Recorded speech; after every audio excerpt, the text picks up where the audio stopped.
Oui, bonjour. Bonjour Monsieur Rébula, présentez-vous en quelques mots votre parcours dans la compétition d'attelage. Oui, alors moi j'ai commencé très jeune, puisque j'ai commencé à l'âge de 16 ans, dans les années 75 à peu près.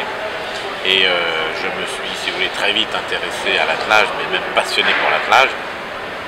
Et donc, toutes ces années ensuite, 75, 78, et ensuite, premier championnat du monde en 87. Championnat du monde à Sandringham, où là je vais finir 4e. Et puis là, je vais bien sûr, si vous voulez, entrer en collaboration avec Oliez, puisque Oliez va être partenaire pendant 22 ans, 23 ans, ainsi que le Conseil général de l'Orne et la Basse-Normandie. Et je vais faire une carrière qui va s'arrêter, si vous voulez, en 2007, qui va être échelonnée entre Ampère jusqu'en 93, et à partir de 94, en attelage à 4. Alors bien sûr, j'ai participé à la Coupe du Monde de 2000 ou de 2001 ou de 2003 à Bordeaux. Et je suis très heureux, si vous voulez, d'être aujourd'hui à Bordeaux en tant qu'exposant, puisque j'ai maintenant monté une entreprise à mon nom, Attelage Patrick Rébula. Et voilà, donc le fait que la Coupe du Monde et la finale de la Coupe du Monde soient à Bordeaux, c'est quelque chose vraiment de super.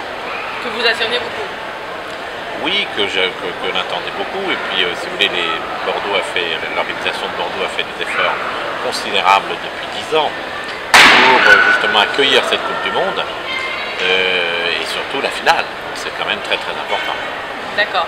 Et à propos de cette finale, qu'en avez-vous pensé?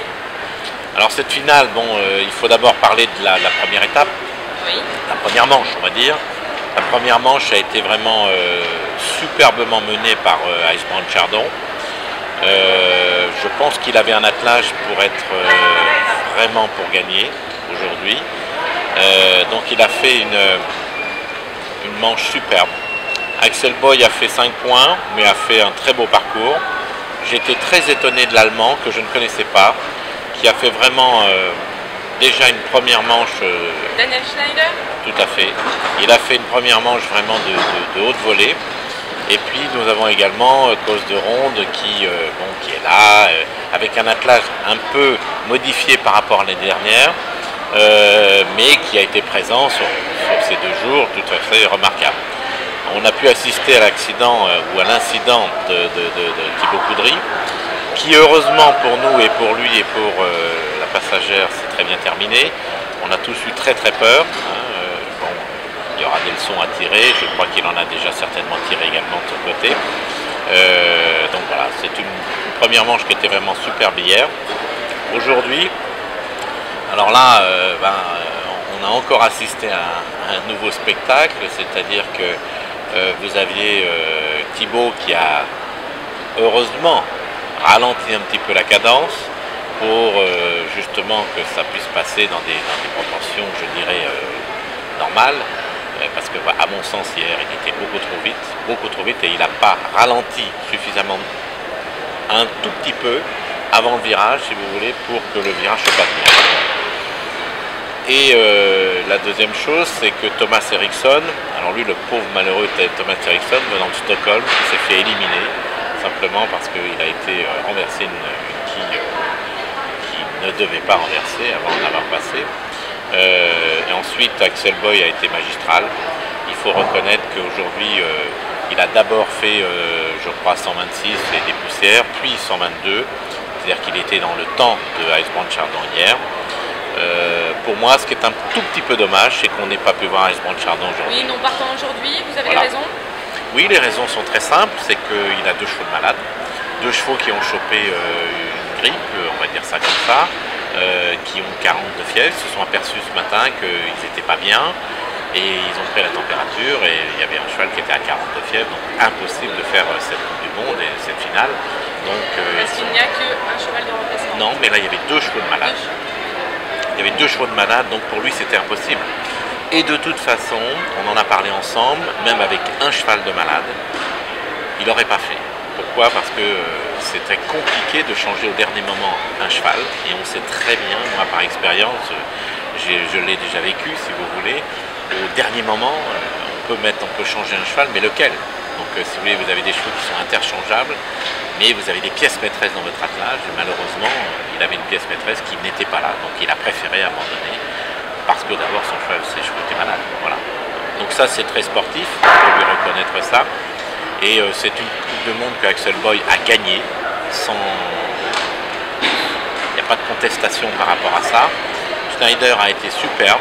Il fait une deuxième place en étant vraiment à la hauteur du niveau mondial.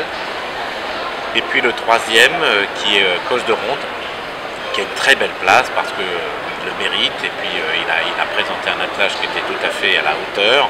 Bon, voilà, il y a toujours un meilleur, il y a toujours un deuxième, un troisième. Je pense que celui qui aura loupé peut-être c'est aujourd'hui en tout cas, c'est Theo Tiberman qui a été en deçà, si vous voulez, de ses capacités qu'il est capable de faire. D'accord. Et en tant que conseiller technique du journal Cheval Savoir, qu'est-ce que vous ajouterez de plus au niveau technique qui ont été abordées lors de cette finale? Alors, les conditions techniques, on n'a pas grand-chose à dire. Parce que difficultés spécifiques sur ce jumping de Bordeaux? Non, il n'y avait pas de difficultés spécifiques. Moi qui ai vu en direct Genève, j'ai trouvé que bon, Genève est plus grand déjà, vous avez de l'eau, vous avez des choses un peu plus techniques, un peu plus difficiles encore. Mais là, on peut dire qu'au niveau technique, c'était vraiment à la hauteur d'une finale de Coupe du Monde. Très bien organisé, on sent que tout était dans la minute, tout était bien organisé. Le seul regret, je dirais, c'est qu'on n'a pas vu Chardon s'exprimer aujourd'hui, tel qu'il s'est exprimé hier soir. Et ce sera le seul regret, si vous voulez, de cette Coupe du Monde. Une petite amertume oui, bien sûr. De l'absence de oui, je pense, parce que si vous voulez, ça aurait été vraiment une très belle bagarre. Et bon, voilà. Il méritait d'être là ce soir. Il méritait d'être là ce soir, et je pense qu'on aurait vu un Ice Brand Chardon vraiment au top, avec un Axel Boy au top également. Et donc là, ça aurait été encore un peu plus difficile, si vous voulez, justement pour Axel Boy. Après, sur le plan technique, il n'y a rien à dire de plus. J'étais très impressionné, si vous voulez, par l'accident hier de Thibaut Coudry. Je crois qu'il faut qu'il en tire des leçons. Hein, la leçon, c'est assez vite, pas trop vite non plus, si vous voulez, hein, pour pas avoir ce genre d'accident. Parce qu'une Coupe du Monde, c'est important parce que vous avez un grand public qui est là. Et je pense qu'on ne peut pas trop se permettre, si vous voulez, pour le grand public, d'avoir des accidents, des grooms et tout ça.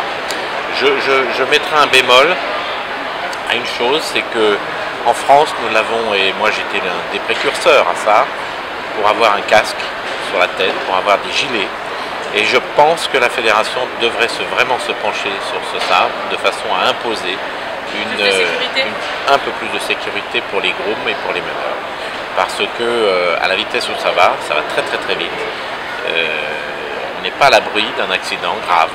Et donc je pense qu'on doit penser à la sécurité des gens, ceux qui sont sur les voitures. Et je pense qu'il va falloir que ces gens-là, si vous voulez, comprennent qu'il faut un casque, il faut un gilet pour les grooms, il faut peut-être un gilet aussi pour le meneur, comme nous avons nous en France déjà depuis de nombreuses années. Les accidents, ça arrive même en attelage. Voilà, les accidents, ça arrive, je dirais, aussi en attelage. Et il faut prévoir le pire, parce que justement hier on a eu beaucoup de chance, hein, c'est arrivé très vite, on l'a vu. Et les chevaux n'ont rien eu dans cet accident? Non, absolument rien eu. Il a très bien maîtrisé, si vous voulez, l'arrêt tout de suite des chevaux, parce que d'abord il a dû sentir très vite ce qui était en train de se passer, le renversement. Donc voilà, d'ailleurs nous on le pressentait quelques secondes avant, en disant bon là ça va trop vite. Ça ne pourra pas tourner. Normalement, ça ne peut pas tourner. Bon, c'est ce qui s'est passé.